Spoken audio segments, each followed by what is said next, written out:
19টি যদি আমরা ওই 300কে ভাগ করি 15.78 জন পড়ে, যদি 64কে ভাগ করি 4.68 জন পড়ে। ওই সময় অনেক জেলা, থানা, মহানগরে লোকই ছিল না। সুতরাং 71 সালের এত অপরাধ কে করলো? ওই যে বাংলাদেশের সবচেয়ে 71 সালে ছোট দল, তাদের দ্বারা সম্ভব না। অঙ্ক জানতে হবে, অঙ্কে বলে সম্ভব না, জোর করে চাপিয়ে দিলে হবে না। আমি সর্বশেষ পয়েন্টে চলে আসছি। সর্বশেষ পয়েন্ট হলো যে আমাদের যে কোনো আন্দোলনে 71 বলি 2024 বলি, প্রত্যাশার সাথে প্রার্থী মেলেনি। আমরা হতবাধা, আমরা কপাল পোড়া, আমরা জাতিগতভাবে হতবাধা। কেন মেলেনি জানো? 71 বলি আর 2024 বলি, এরপরে যারা ক্ষমতায় গেছে, তারা দেশ গঠন এবং পরিচালনায় গেছে, তারা সেই সময় প্রত্যক্ষভাবে 71 ছিল না, প্রত্যক্ষভাবে 2024 ছিল না। এই জন্য তারা আন্দোলনকারীদের, জনগণের আবেগ, অনুভূতি, ভালোবাসা বুঝতে পারে না। একটু উদাহরণ দেয়, জটিল মূল্যের উদাহরণ দেয়।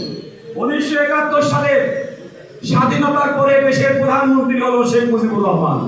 সে হচ্ছে 1971 সালের পুরো সময়টা পাকিস্তানের কারাগারে ছিল, দেশে ছিল না, যুদ্ধ করেনি, আন্দোলন করে। 71 পরে যারা মন্ত্রী এমপি হলো, তারা সবাই ভারতে পালাইয়া ছিল। কেউ 5 স্টারে, কেউ শ্বশুর বাড়িতে আরামে খেয়েছে দিয়েছে। তারপরে তারা ভারত থেকে এসে এমপি এবং মন্ত্রী হয়েছে। তারা 71 আন্দোলনের প্রত্যাশা প্রাপ্তি জানে না, মাঠে ছিল না।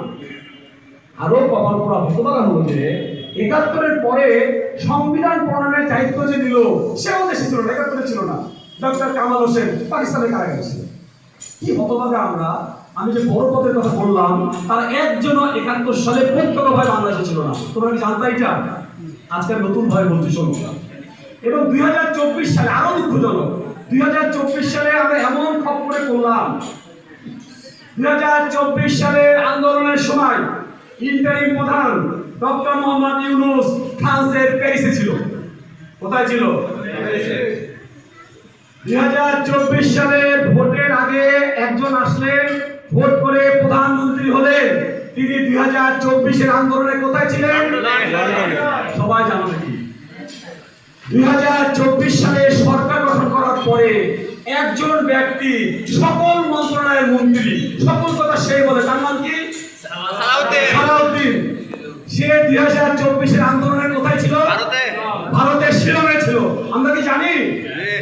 আমরা কপাল পোড়া, আমরা হতভাগা এই কারণে যে যারা প্রত্যক্ষভাবে 71 আন্দোলনের যুদ্ধে ছিল, যারা প্রত্যক্ষভাবে 2024 জুলাই আন্দোলন করেছে, তারা দেশের 71ও পারেনি, 2024ও পারেনি দেশের কি পয়েন্টে যেতে।